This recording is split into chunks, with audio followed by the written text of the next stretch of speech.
Hello, hi, नमस्ते. Welcome to my चॅनलला स्वागत आहे तुम्हाला. मी आज चाललोय बघा आमचं द्राक्षी म्हणजे ते जरा तण काढायचं आहे म्हणून चाललोय मी. द्राक्षीतलं तण सगळं काढायला पाहिजे झाले ते, म्हणून चाललोय मी तिकडं. बघा आमचं केवढीची याल पवट कशी झाली ती. आमचं मिरच्या पण काल तोडलंय सगळं. आमच्या बकरी बघा कसं खायला गेली ती. आज आम्ही द्राक्षीतलं चारा काढायला चाललोय.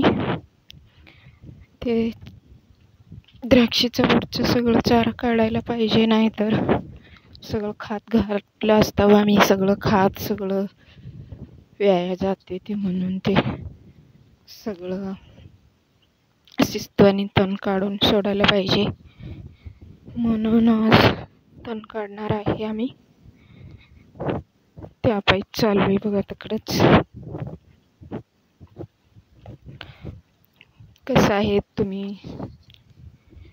मी बरं आहे. तुम्ही कसं आहे? तुम्ही पण बरं आहे म्हणतो मी. माझं सगळं व्हिडिओ तुम्ही बघतायच आणि सपोर्ट करत आहेत. धन्यवाद तुम्हाला. थँक्यू.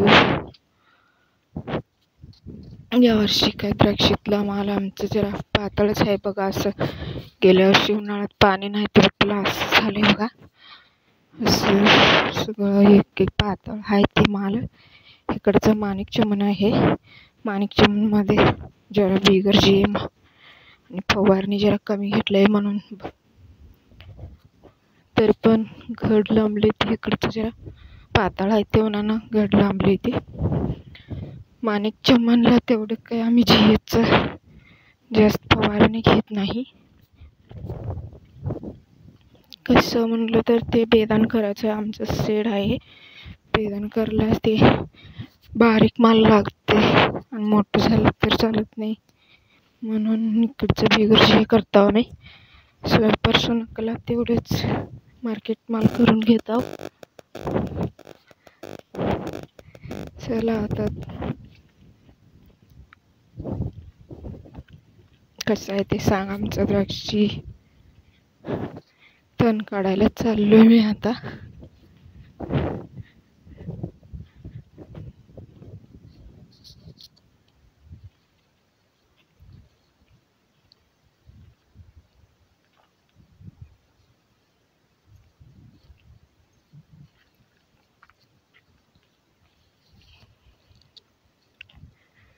बिगर जे हे आहे म्हणताना घड तेवढं लांबलं नाही इकडचं. हे बिगर जेच ठेवायला लागते. कशा पण म्हणलं तर बारीक व्हायला पाहिजे दाना. त्यापाय मोठं झालं तर चालत नाही. बेदाण चांगलं होत नाही म्हणून.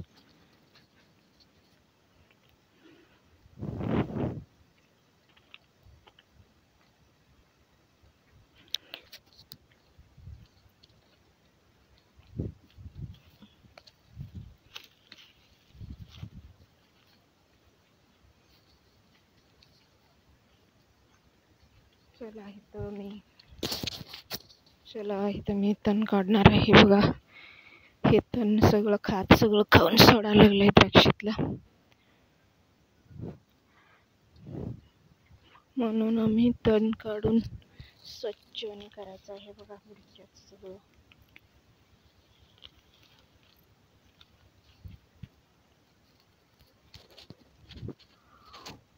बुडक्याचं तण काढून सोडलं तर अगदी स्वच्छ होते सगळं. आणि खात ते सगळं घातलं असतं का नाही आम्ही ते व्यवस्थित झाडाला लागते ते आणि मुळीला लागते ते, म्हणून व्यवस्थित तण काढून सोडायचं. नाहीतर सगळं चारा मोठं होते ते, मग मळ्याला काही लागत नाही ते, म्हणून